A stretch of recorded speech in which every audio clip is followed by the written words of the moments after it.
Tuesday night, empty range, 20 balls left in the bucket, and I am flushing it. Dead center, dead straight, every single one. You know that little click when you just absolutely pure one? Just that over and over again. I drove home thinking, this is it. It's finally the year. I'm going to play the best golf of my life right now. And then Saturday, I found myself in the trees and shot my normal score and drove home thinking this is the hardest game ever and I'm going to quit. That Tuesday night range session might as well not have even happened. The practice that felt the best is the reason that my game disappeared. I know how that sounds, so stick with me because I can show you exactly why that is. This is your skill in the days after you practice. This flat line is where you walked off the range. Grind the same shot over and over again and you spike. You feel unstoppable. Everything felt perfect, and then it falls off a cliff. By Saturday, you are below where you started. Now watch this one. Practice a different way, and you actually dip at first. You feel worse. You miss more, and then it climbs, and it stays up, still there on Saturday. That gap right there, Tuesday you against Saturday you, that is the whole ball game. And fixing it means doing the right thing that feels wrong while you're doing it.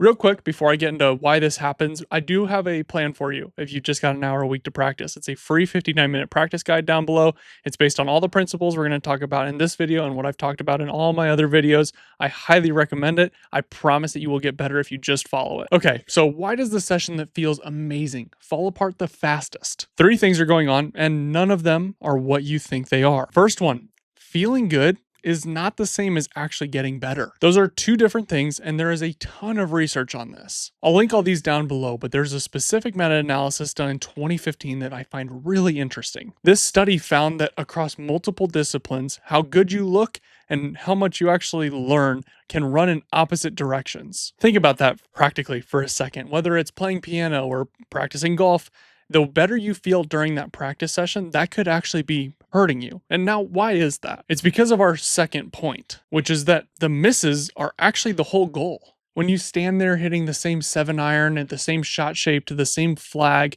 your brain goes on auto and you don't actually learn anything. You're checked out. You're just copying and pasting the same thing over and over again and making small tweaks without even realizing it. But the second that you have to switch it up and change clubs or targets or shot shape, your brain now has to completely reset and rebuild that swing. This is the hardest part about practicing or playing golf, but it's also the most important skill, the ability to hit the correct shot the first time. Once again, the studies that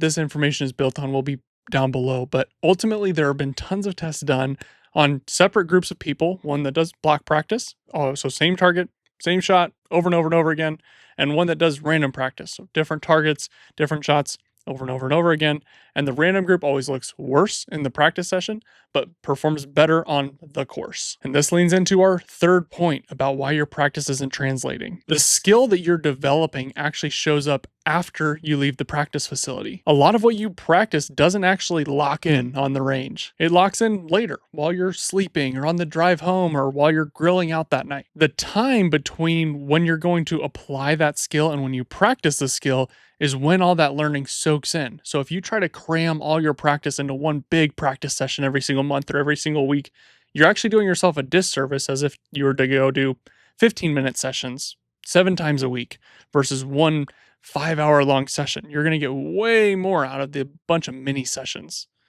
That's why I love putting in my office, by the way, because I know that I'm constantly learning and I'm giving myself time in between those sessions.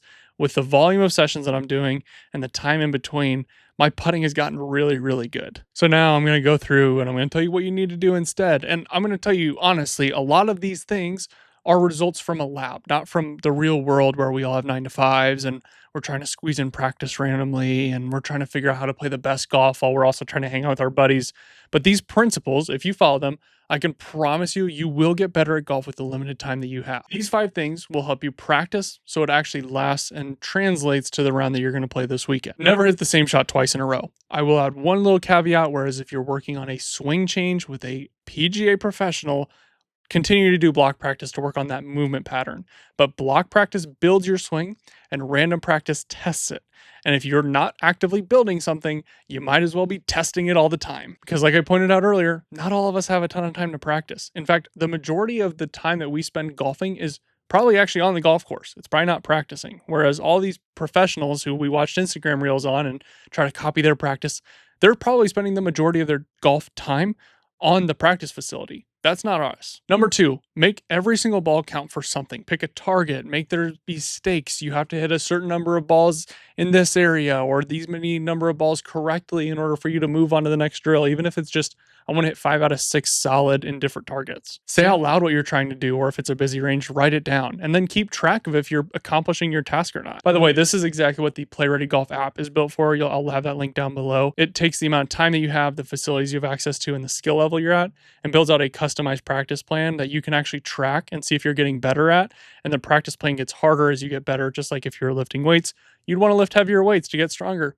Same deal here. I don't know why this wasn't built before, but you can try it out down below for free for a full week. And then if you love it, hop on the program. One nice thing about that app is that you can do short little bursts. And that's tip number 3. We want to do a lot of short bursts during the week if we don't have a ton of time. It's really hard to block off 2 hours. It's pretty simple to block off 15 minutes before you go to bed to roll some putts or to stop by the chipping green on your way home. You don't have to go grind every single time. If you've just got a club in your hands often, that's going to do wonders. And when you do get those little bursts, number 4 is to practice golf, not golf swing, because ultimately we play golf. We don't play golf swing. And you can have a really pretty scorecard with a really ugly swing. You can also have a really ugly scorecard with a really pretty swing. So like we talked about, don't hit the same club 2 times in a row. Let's try to bring the golf course to the practice range or to the putting green and try to simulate that pressure and simulate the randomness as closely as possible. Even if it's mentally playing the front 9 holes on your home course in your head while you're on the driving range, let's try to bring that course as close to the range as possible. And finally, the final thing to do in order to make your practice last is actually to not do these 3 things. I know I'm shoehorning stuff in, but 5 sounds better than whatever, 7. These 3 things feel incredibly productive and do nothing. If anything, they actually make you worse. Hitting a bunch of range balls in a row to the same target with the same club. Chasing one magical swing feeling that you had that one time. Typically that ends up relating to number 1 really closely. And watching more tip videos than you actually spend practicing, because it's really hard to get better at golf by watching somebody else play it. Present company excluded, obviously. You should watch these videos.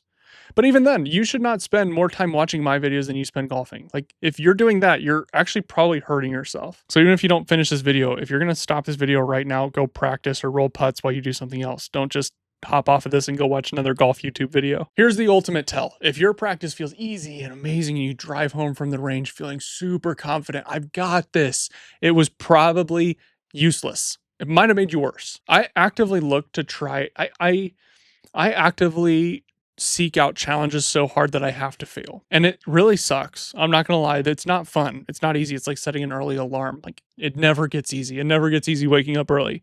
It never gets easy putting yourself in tough positions, but it makes you so much better. In fact, after I film this YouTube video, I'm going to go out to the driving range and I'm going to work on my driver because I've been really, really struggling. And I'm going to put myself through the paces so that I actually have to get better. It doesn't do me any good to go out there and grab 20 range balls and try to find a feel like we just talked about. I'm going to put myself under pressure, and I think I'm going to find it that way. All right, enough theory. I'm going to show you 2 different sessions from myself, showing you what to do and what not to do. Session 1, this is the way that I used to do it, the way most of us do it. Big bucket, driver, same flag right down the middle, and I just hit until it feels good. Look at me. I am striping it. This feels incredible. It felt perfect. Session number 2, this is the right way. Smaller bucket. Every ball has a different club and a different target and a specific purpose. I'm specific with each one of those, calling them or writing them down, taking track of what I'm doing right, what I'm doing wrong.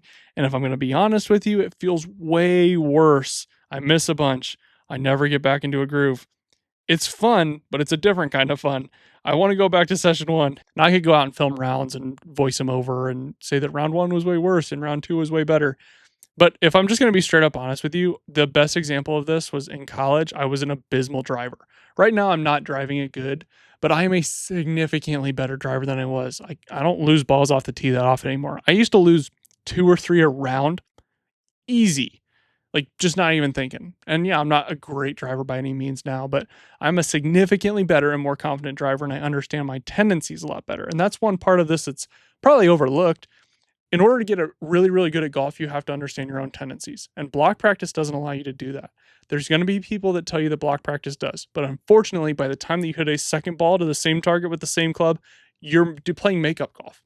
Like, nobody ever does that. Nobody ever hits a second ball to the same target on the course unless you've had a penalty shot or you're playing in a scramble and you're using a mulligan. And if you don't believe me on any of this stuff, just give it a try for yourself for 2 weeks, and I promise you'll feel the difference. In fact, one of the guys who's been using the app, who's been working really hard, has been doing random practice a bunch, and he's dropped 6 shots off his handicap already. So this stuff works. It's not original to me. I'm just trying to spread the message. I think that you will get better. I know that you will get better.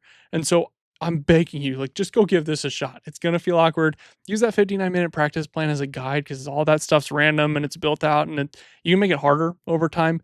And at this point, I'm just rambling, trying to look down at my script, trying to see what I'm supposed to say next. If you take one thing from this, stop practicing for Tuesday, practice for Saturday. Is that a good tagline? I don't know. I wrote it out earlier. I'll cut this here. Go practice golf. Don't go watch another golf YouTube video. I'll see you next week.